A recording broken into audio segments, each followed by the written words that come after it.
Hello दोस्तों, हम आ गए हैं सागर कुमार फिजिकल केमिस्ट्री का लेकर। फर्स्ट में दिया है, देखिए मैटर। मैटर किसे कहते हैं? पदार्थ। कोई भी वस्तु जिसमें द्रव्यमान हो, भार हो, आयतन हो, स्थान ढकता हो, अवरोध उत्पन्न करता हो तथा हम अपने पांचों ज्ञान इंद्रियों द्वारा जिसे हम महसूस करते हैं, पदार्थ कहलाते हैं। जैसे में देख लीजिए, टेबल हो गया, चेयर हो गया, बुक्स हो गया, पेन, बोर्ड, फैन, एयर, इटिस इत्यादि। सेंसेस ज्ञानेंद्रिय यानी तो हो जाएगा eye nose, ear, tongue, skin. Types of matter यानी पदार्थ कितने प्रकार के होते हैं? There are 3 types of matters. Matter कितने प्रकार के? मैटर 3 प्रकार के होते हैं। Solid states, liquid states, gaseous states यानी ठोस अवस्था, द्रव अवस्था और गैसीय अवस्था। सॉलिड स्टेट्स किसे कहते हैं? वैसे भौतिक पदार्थ हैं जिनके आयतन, आकृति तथा आकार निश्चित होते हैं, ठोस कहलाते हैं।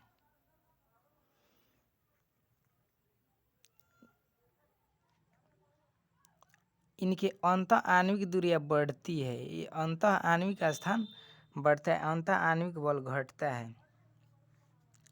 ठोस के 3 अवयवी कण होते हैं। कौन कौन? परमाणु, अणु तथा आयन। अब हम लोग देखने वाले हैं कैरेक्टरिस्टिक ऑफ सॉलिड स्टेट्स यानी ठोस अवस्था के गुण। They having definite volume and shape, इसके आयतन तथा आकृति निश्चित होते हैं। They having a strong intermolecular force, इनके अंतः आणविक बल मजबूत होते हैं। They having short intermolecular shape, इनके अंतः आणविक स्थान कम होती है। इट इज रिजिड, ये दृढ़ होते हैं। इट इज इनकम्पर्सिबल यानी ये असंपीड्य होते हैं। दे हैविंग हाई डेंसिटी, इनके घनत्व उच्च होता है। इट्स डिपेंड्स ऑन टेम्परेचर, यह ताप पर निर्भर करता है। इट इज हार्ड, यह कठोर होता है। They having high melting point and boiling point, इनके द्रवनांक तथा क्वथनांक उच्च होते हैं। The intermolecular forces inversely proportional to the intermolecular space या डिस्टेंस। अतः आणविक बल अंतः आणविक दूरी के व्युत्क्रमानुपाती यानी उल्टा होता है। इंटरमोलिकुलर फोर्सेज समानुपाती 1 बाई इंटरमोलिकुलर डिस्टेंस। अंतः आणविक बल बराबर 1/1 अंतः आणविक दूरियां। अब देखने वाले क्लासिफिकेशन ऑफ सॉलिड स्टेट्स यानी ठोस अवस्था का वर्गीकरण। Solid states are classified into 2 classes. ठोस अवस्था को 2 वर्गों में वर्गीकृत किया गया है।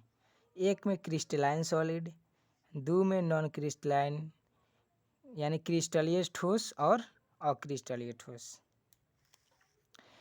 अब क्रिस्टलीय ठोस में देख लेते हैं। इनके अवयवी कण क्रमबद्ध सजे होते हैं। इनके अवयवी कण क्रमबद्ध नहीं सजे होते हैं।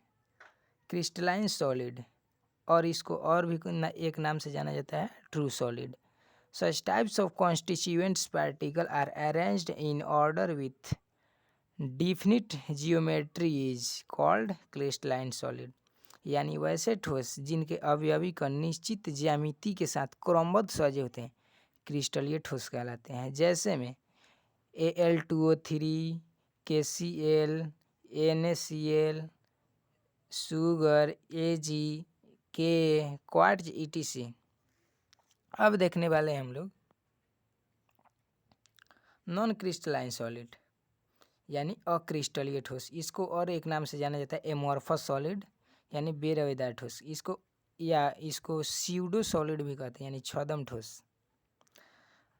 तो इसका डेफिनेशन देखने वाला है। Such types of solid which constituents particles arranged in disorder with definite geometry is called non crystalline solid. यानी वैसे ठोस जिनके अवयवी कण अनिश्चित ज्यामिति के साथ क्रमबद्ध नहीं सजे होते हैं, अक्रिस्टलीय ठोस कहलाते हैं। जैसे में रबर, प्लास्टिक, फाइबर, वुड इत्यादि। अब देखने वाले हैं हम लोग अनआइसोट्रॉपी एंड आइसोट्रॉपी, यानी विषमदैशिक तथा समदैशिक। अनआइसोट्रॉपी किसे कहते हैं, यानी विषमदैशिक। Crystalline solid is anisotropic in nature and its constituent particles are arranged different in same direction। यानी क्रिस्टलीय ठोस विषमदैशिक प्रकृति वाले होते हैं, इनके अवयवी कण समान दिशा में भिन्न भिन्न तरीके से सजे होते हैं। अब हम लोग देखने वाले हैं isotropy. Non crystalline solid is isotropic in nature and its constituent particles are arranged different direction. यानी अक्रिस्टलीय ठोस समदैशिक प्रकृति वाले होते हैं, इनके अवयवी कण भिन्न भिन्न दिशा में अलग अलग तरीके से सजे होते हैं। अब हम लोग देखने वाले हैं differences between crystalline solid and non crystalline solid, यानी क्रिस्टलीय ठोस तथा अक्रिस्टलीय ठोस में अंतर। या इस तरह एक और भी क्वेश्चन घुमा के भी पूछ सकता है, differences between crystalline solid and amorphous solid, यानी रवेदार ठोस तथा बेरवेदार ठोस में अंतर।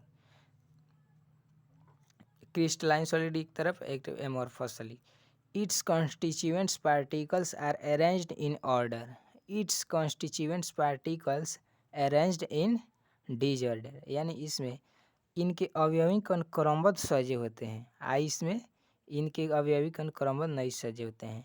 दे हैविंग डिफिनिट जियोमेट्रिक, यानी इनके ज्यामिति निश्चित होते हैं। दे हैविंग इनडिफिनिट जियोमेट्री, इनके ज्यामिति अनिश्चित होते हैं। इट इज ट्रू सॉलिड, यानी यह सत्य ठोस होते हैं। इट इज स्यूडो सॉलिड, यानी यह छद्म ठोस होते हैं। 4 नंबर में it is anisotropic in nature, यानी यह विषमदैशिक प्रकृति वाले होते हैं। It is isotropic in nature, यह समदैशिक प्रकृति वाले होते हैं। 5 नंबर में देखेंगे plane is smooth surface are obtained after cutting, यानी इसे काटने पर चिकना तथा समतल सतह प्राप्त होता है। इसमें rough surface is obtained after cutting, यानी इसे काटने पर ऊर्ध्वाधर सतह प्राप्त होता है।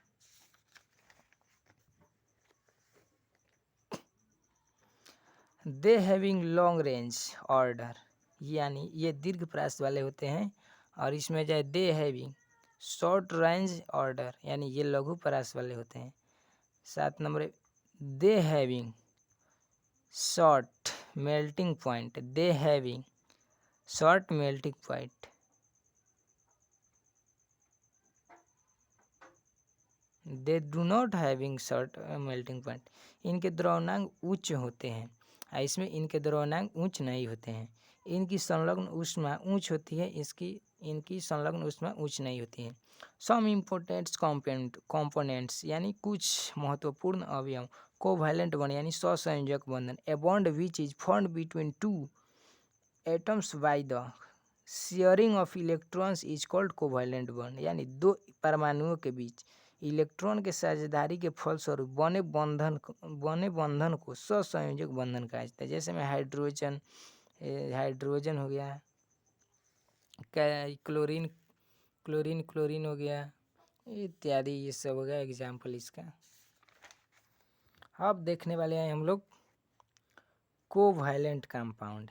A bond which is formed between two atoms by the sharing of electrons is called covalent bond